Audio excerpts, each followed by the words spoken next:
जय हिंद साथियों, स्वागत है आप सभी का एक बार फिर से पीवी क्लासेज में। मैं पंकज कुमार। और दोस्तों, आज आप सभी को बताते हुए बहुत खुशी हो रही है कि हमारे डेली लेसन प्लान के 100 वीडियो कंप्लीट हो चुके हैं। अलग अलग विषयों के अलग अलग टॉपिकों पर हमारे 100 वीडियो आज कंप्लीट हो चुके हैं। और आज हम जो लेसन प्लान वापस से आपको 100वां लेसन प्लान बताने जा रहे हैं, ये हमारा पहला लेसन प्लान था। और ये लेसन प्लान हमने खुद ने क्रिएट किया था, खुद से क्रिएट किया था सारी। इसमें कम से कम 2-3 दिन का टाइम लगा था। हमने हर क्वेश्चन अपने मन से, सब चीज़ें अपने मन से लिखी थी, ना ही हमें ये कहीं से मिला था सारी। और इसके व्यूज़ भी बहुत ज़्यादा गए थे क्योंकि बहुत अच्छा टॉपिक हमने लिया था। और बहुत ही मतलब क्वेश्चन भी अच्छे थे, जिससे कि याद रखने में भी इजी। और जैसे ये टॉपिक हमने फाइनल लेसन प्लान में भी यही टॉपिक लिया था। और काफ़ी दोस्तों ने भी फाइनल लेसन प्लान में यही टॉपिक लेते हैं आज भी, क्योंकि ये टॉपिक बहुत अच्छा है समझाने में भी, और आप याद भी आसानी से कर सकते हो। बहुत अच्छा टॉपिक है। तो इस तरह से हमारे 100 लेसन प्लान कंप्लीट हो चुके हैं। आप सभी का बहुत बहुत धन्यवाद इतना प्यार देने के लिए। और आज हम फिर से इसी लेसन प्लान के बारे में चर्चा करेंगे। एक बार फिर से आप फॉर्मेट की चर्चा करेंगे। और आपकी अगर जनरल साइंस है या फिर फिजिक्स है, तो आप भी इस टॉपिक को फाइनल लेसन प्लान में ले सकते हो। इस टॉपिक को अपना फेवरेट बना सकते हो। जब भी क्लास में प्रस्तुत करना हो तो सबसे पहले इस टॉपिक को प्रस्तुत कर सकते हो। बहुत अच्छा टॉपिक है। और आप सभी का बहुत बहुत धन्यवाद। आपका जो मोटिवेशन था, जो प्यार है, और उसकी वजह से हमारे 100 वीडियो डेली लेसन प्लान के कंप्लीट हो चुके हैं। और इसी तरह से अभी थोड़े दिनों में हम लगभग सारे, मतलब सभी डायरियों के लगभग सारे वीडियो हम कंप्लीट कर चुकेंगे होंगे। हमारे टारगेट है हर सब्जेक्ट के 20 लेसन प्लान प्लेलिस्ट में मिल जाएंगे। और आपके कोई से भी सब्जेक्ट है तो आपको जो लेसन प्लान है वो प्लेलिस्ट में मिल जाएंगे।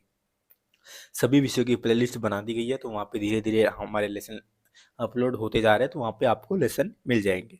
और अगर आपने अभी तक हमारे टेलीग्राम चैनल को ज्वाइन नहीं किया तो टेलीग्राम चैनल भी ज्वाइन कर लीजिएगा।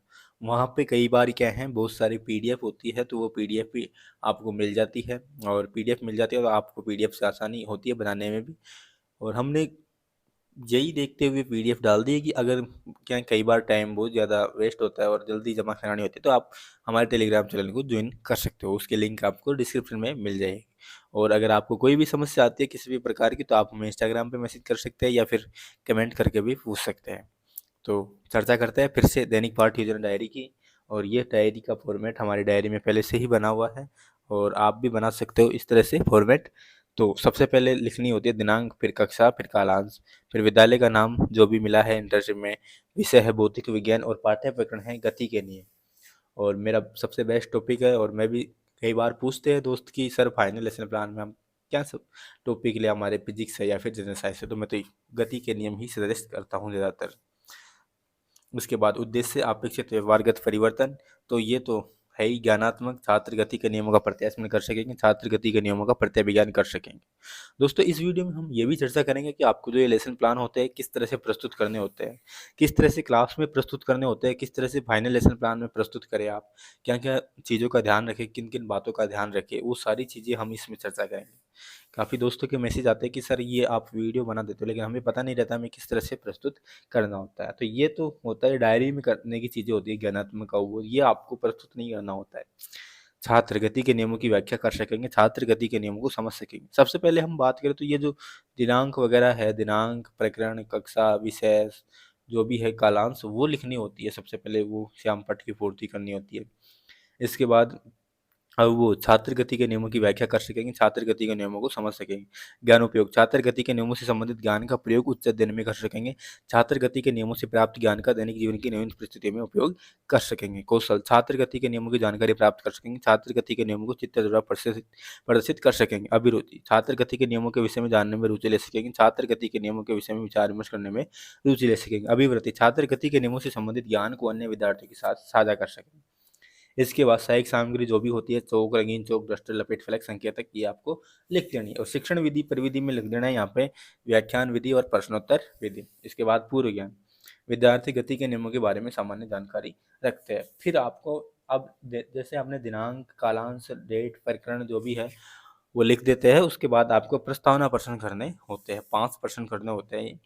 तो इनका लेवल होता है सरल से कठिन की ओर, और तारतम्यता का इनमें ध्यान रखना जरूरी होता है।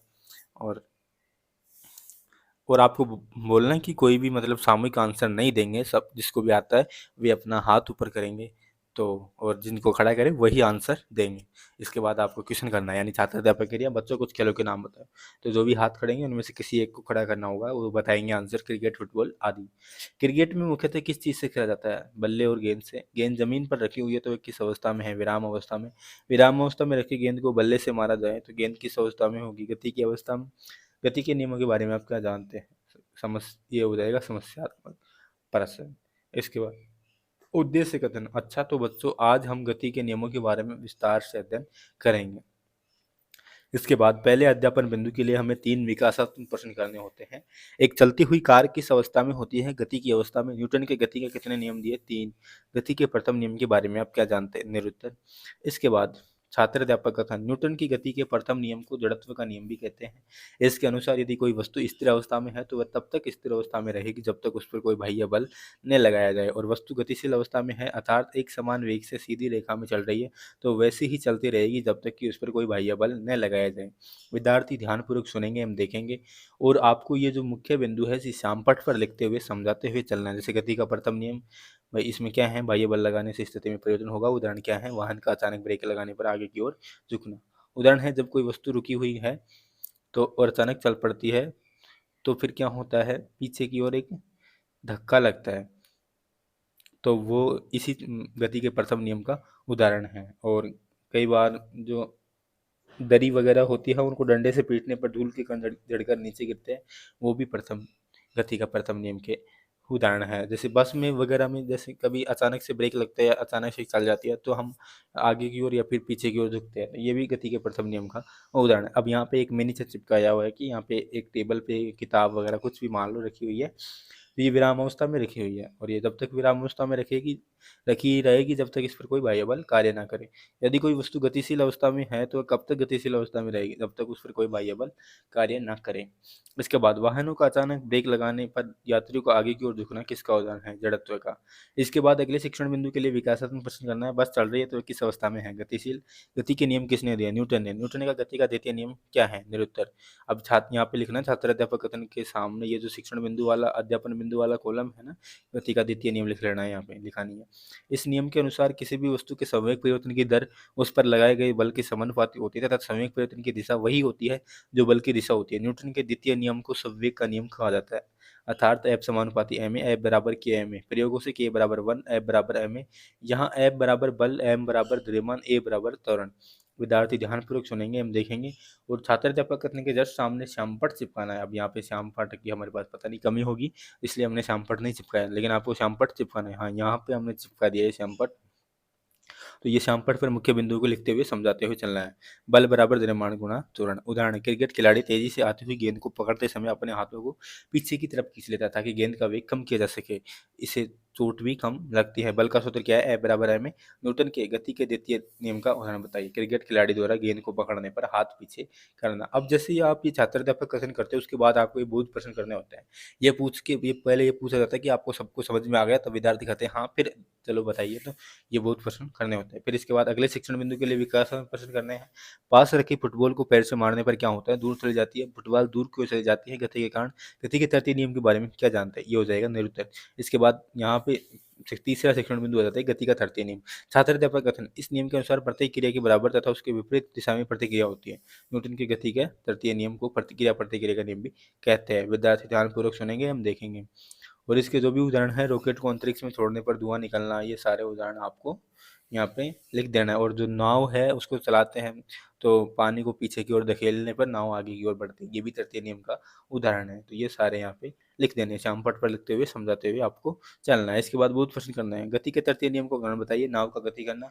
गति के तृतीय नियम को और किस नाम से जानते हैं? क्रिया प्रतिक्रिया का नियम। तो इस तरह से हमारे 3 शिक्षण बिंदु कंप्लीट हो जाते हैं। इसके बाद अभी थोड़ी सी लाइन खाली रह जाती है, कोई प्रॉब्लम नहीं है। इसके बाद आपको मूल्यांकन प्रश्न करने होते हैं 5। नाव का गति करना। गति के किस नियम का उदाहरण है? इसमें 4 ऑप्शन दिए हुए, एक को टिक करना है। संवेग में परिवर्तन की दर आरोपित खालिस्तान के समानुपाती होती है बल के। न्यूटन के गति के द्वितीय नियम को जड़त्व का नियम कहते हैं। सत्य या असत्य है? बंदूक से गोली चलाने पर पीछे की ओर धक्का लगाने पर न्यूटन की गति के किस नियम का उदाहरण है? पांचों क्वेश्चन है न्यूटन की गति का प्रथम नियम को समझाइए। इसके बाद एक क्वेश्चन आपको गृह कार्य के लिए देना होता है। गति के द्वितीय नियम की व्याख्या करो। तो इस तरह से हम गति के द्वितीय नियम की जो डेली लेसन प्लान है या फिर फाइनल लेसन प्लान है वो कंप्लीट होता है। फाइनल लेसन प्लान में चार्ट और मॉडल किस प्रकार से बनाए उनका भी हमने वीडियो बना रखा है। गति के द्वितीय नियम, वो गति के नियमों पर मॉडल किस प्रकार से बनाए, तो वो आप देख सकते हो, शॉर्ट वीडियो बना रखा है हमने, तो वहाँ पे आपको मिल जाएगा। और कैसे कोई सा भी टॉपिक को आपकी चाहिए से, तो किस प्रकार से मॉडल बनाते हैं, कैसे बनाते हो, सारा उनका भी वीडियो बनाया हुआ है, वो आप जाकर देख सकते हो। धन्यवाद। जय हिंद, जय भारत।